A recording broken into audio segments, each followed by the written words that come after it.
Hello students, welcome all of you. In this series, we will be covering English grammar topics which are required for government exams that include your SSC, banking and every exam.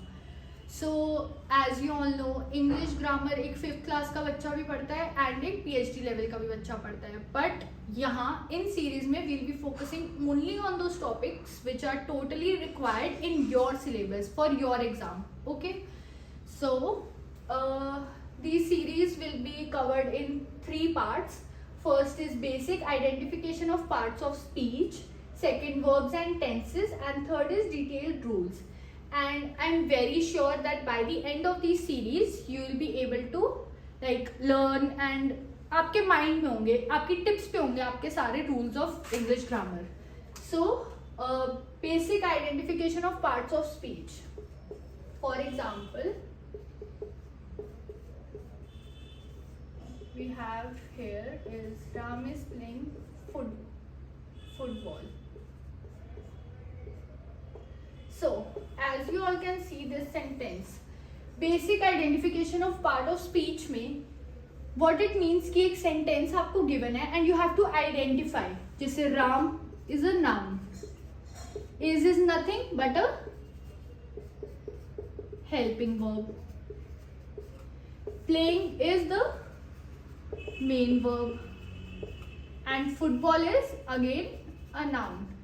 अब ये तो बहुत easy sentence था, आप में से आधों को almost ये आता ही होगा, आप लोग डिफाइन कर पा रहे होंगे कि ये सब क्या क्या है, ये स्पेसिफिक वर्ड कौन सा पार्ट ऑफ स्पीच है. बट हमारे एग्जाम्स में क्या होता है, बहुत लंबे लंबे या तो सेंटेंसेस आ जाएंगे या ऐसे ऐसे वर्ड्स आ जाएंगे जिनके हमें मीनिंग नहीं पता होगा. कोई बहुत डिफिकल्ट वर्ड होगा उसका हमें मीनिंग नहीं पता होगा, बट अगर हमें ये पता होगा कि वो एडजेक्टिव है, वो नाउन है, तो हम उसे कैसे डिफाइन करेंगे. वो हम किस में कवर करेंगे, basic identification of parts of speech में. कई बार हमारे पेपर में आता है, जैसे यहाँ पे एक स्पेस दे रखा होगा, बीच में कोई नेम दे रखा होगा या फिर कोई कुछ भी दे रखा होगा, प्रेपोजिशन दे रखी होगी और साथ में एक और ब्लैंक होगा. तो जैसे ही आप इस सेंटेंस को देखेंगे आप बता पाएंगे कि हाँ मुझे तो पता है यहाँ पे नाउन आएगा, यहाँ पे एडजेक्टिव आएगा या यहाँ पे क्या आएगा, हेल्पिंग वर्ब आएगा, क्या आएगा. तो ये सब हमारी टिप्स पे कैसे होगा, basic identification of parts of speech से. ये हम कवर करेंगे 10 to 12 क्लासेस में. एंड मेरी गारंटी है अगर आप लोग एंड तक इन सीरीज को देखते हैं तो आपके बहुत अच्छे मार्क्स तो कंफर्म है, क्योंकि मैथ्स में, लॉजिकल में ये क्या होता है, आपके नंबर्स होते हैं ऊपर नीचे थोड़े से आ जाएंगे, कुछ आपके क्वेश्चंस अगर डिफिकल्ट आ गए तो आपके मार्क्स कट सकते हैं. बट इंग्लिश ग्रामर का क्या है, you just have to remember the rules, you have to understand the rules. आप आज तक जो भी वीडियोस वगैरह से जहाँ से भी आप पढ़ते आए हैं, आप लोगों ने क्या पता कुछ बुक्स खोली हो, हाँ बुक में रूल्स लिख रखे आप लोगों ने रट लिया and you have started just solving the papers.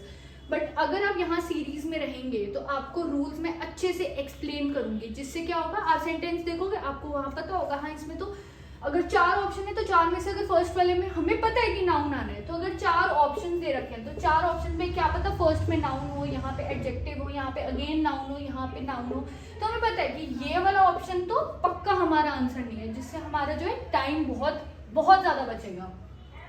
Next will be focusing on verbs and tenses.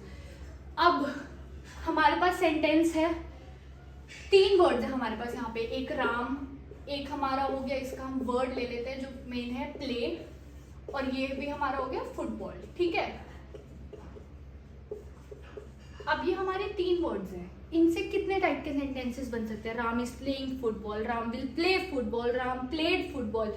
Words तो वही है, हमने क्या किया, सिर्फ उनका टेंस बदल दिया, उनमें कुछ कुछ वर्ब्स ऐड कर दिए. तो ये सब हम उसके बाद की 15 वीडियोस में, नेक्स्ट 15 to 16 क्लासेस में हम ये सब सीखेंगे कि हमें पता लगे, सेंटेंस पढ़ते ही हमें समझ आ जाए कि हाँ कौन से टेंस की बात हो रही है, कौन सा क्या सेंटेंस बनेगा. क्योंकि वर्ड तो छोटा सा है, बिल्कुल एक प्ले छोटा सा वर्ड है, बट प्ले को कितने तरीके से यूज कर सकते हैं, प्लेइंग यूज कर सकते हैं, प्लेड यूज कर सकते हैं, और ये सब आपका कहाँ हेल्प करेगा, एरर्स में आपकी हेल्प करेगा, आपके बाकी सेंटेंसेस में, फिलअप्स में आपकी हेल्प करेगा, आपका कॉम्प्रीहेंशन में हेल्प करेगा. जब 4-5 आपके पास ब्लैंक्स होंगे आपको पता होगा कि हाँ कौन से ब्लैंक में कौन सा आना चाहिए, हमारा टेंस कौन सा चल रहा है. इन 2 को कवर करते ही आपका 75% ऑफ द सिलेबस खत्म हो जाएगा. मतलब अगर पेपर में इनमें से अगर 10 क्वेश्चन भी आने हैं ना, तो आपके 7 to 8 क्वेश्चंस आपके इन 2 टॉपिक्स के होती हैं। थर्ड हमारा होता है बाकी बचा हुआ 25% डिटेल्ड रूल्स। जो टॉपिक्स, जो सिलेबस हमने इनमें कवर करा है, उन्हीं को और डिटेल में पढ़ना, कि अगर जितना भी डिफिकल्ट आपका आंसर सॉल्यूशन आ जाए, आपका सेंटेंस आपका कितना भी डिफिकल्ट हो, आप उसके डिटेल्ड रूल्स जानते हो, जिससे कि आपका कोई भी आंसर गलत ना हो, कितना बड़ा से बड़ा कॉम्प्रिहेंशन आ जाए आप उसको सॉल्व कर पाए। तो पहली कुछ क्लासेस हो सकती हैं जो इंग्लिश मीडियम के बच्चों को लगेगा अरे ये सब तो मुझे आता है, ये सब मैं क्या करूँगा पढ़ के, ये तो आता है। बट हाँ, आई एम प्रिटी श्योर कि कुछ कुछ इन वीडियोस में ऐसा स्टफ होगा जो आपको नया लगेगा, आपको लगेगा कि हाँ यार ये मैंने नहीं पढ़ा हुआ, तो मैं इसको पढ़ लेता हूँ। मतलब कुछ ना कुछ आप फॉर श्योर गेन करेंगे इन वीडियोज से। तो let's start with our first topic. So we will first talk about parts of a sentence. एक सेंटेंस के 2 पार्ट्स होते हैं, एक हमारा होता है सब्जेक्ट एंड सेकंड हमारा होता है प्रेडिकेट। कोई भी एक सेंटेंस रीड करिए, जैसे कि अक्षय इज प्लेइंग बैडमिंटन। जब हम खुद से पूछते हैं कि कौन है जो खेल रहा है, हु, उसका हमें आंसर मिल रहा है अक्षय बैडमिंटन खेल रहा है। तो जो अक्षय है वो हमारा है सब्जेक्ट, एंड जो हमारा बाकी का सेंटेंस है दैट इज प्लेइंग फुटबॉल, ये हमारा होता है प्रेडिकेट। ठीक है, वेरी इजी टॉपिक। इस सेंटेंस से हमें कोई मतलब नहीं है, हमारा मेन फोकस सिर्फ सब्जेक्ट पे होता है। सब्जेक्ट ही है जो इन टाइप्स का हो सकता है, तो हम सिर्फ सब्जेक्ट पे ध्यान देंगे। Second sentence, Riya is dancing. मैं आपको 10 सेकेंड्स देती हूँ, आप लोग सोचिए अपने दिमाग में कि क्या सब्जेक्ट है और क्या प्रेडिकेट है, फिर मैं आपको बताऊंगी क्या सही आंसर है।